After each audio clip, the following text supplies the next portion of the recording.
So a team have recently brought back an ancient Christian hymn, presenting it as a gift to the church. The first hymn project is led by Dickson, and they recently released the modern take on the hymn by Tomlin and Ben Fielding.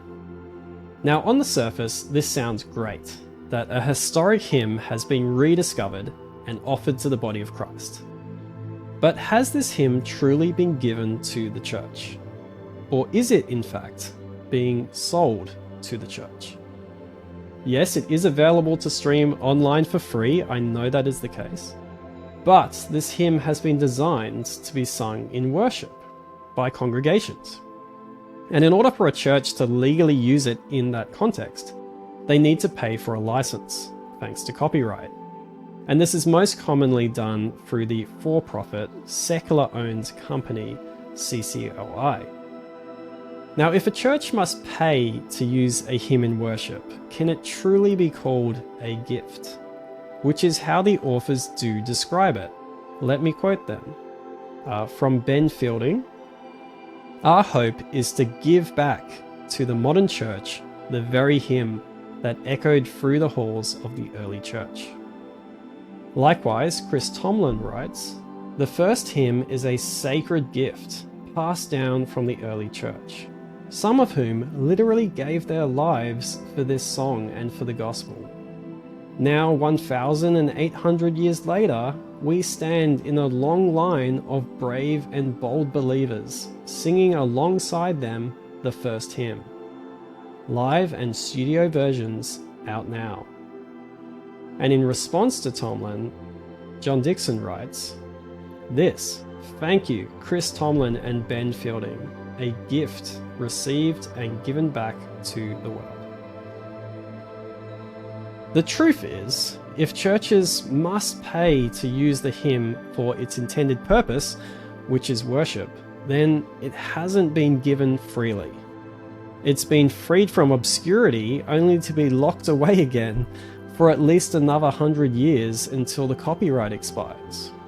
Yes, anyone could translate and record their own version, but that's the whole point of the project in the first place. I've actually tried to reach out to John on the topic of commercial ministry a couple of times already. I emailed him a couple of years back, and my friend Andrew also tried to reach out about a year ago. But we didn't receive any response beyond an acknowledgement by his assistant. Now, let me be clear, I don't believe John set out to create a commercial project.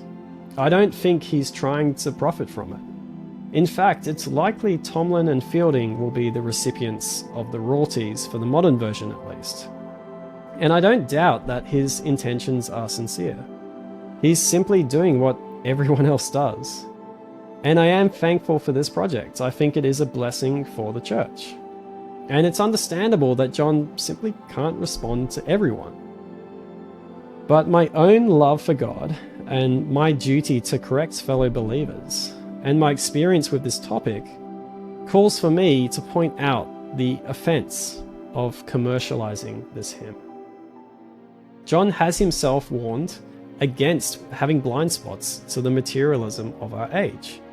Let me read this quote that he posted on Facebook a while back.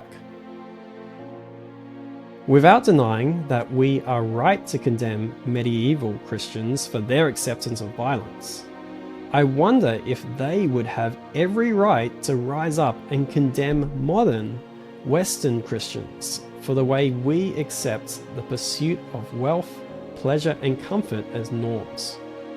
They might say that in seeking to convert modern materialistic societies, we ourselves have been converted to a materialistic ideology. They might even wonder if we are real Christians." Now, shouldn't the commercialization of worship songs be exactly the kind of compromise his own words warn us about? The good news is there's a simple way to make things right. You simply dedicate the song to the public domain. Let every church, no matter its size or budget, sing this hymn freely, without restriction and without requiring permission. That would be a true gift. If you want to explore more on this topic further, you can check out the video called The Worship Tax, where we dig deeper into the commercialization of modern worship music.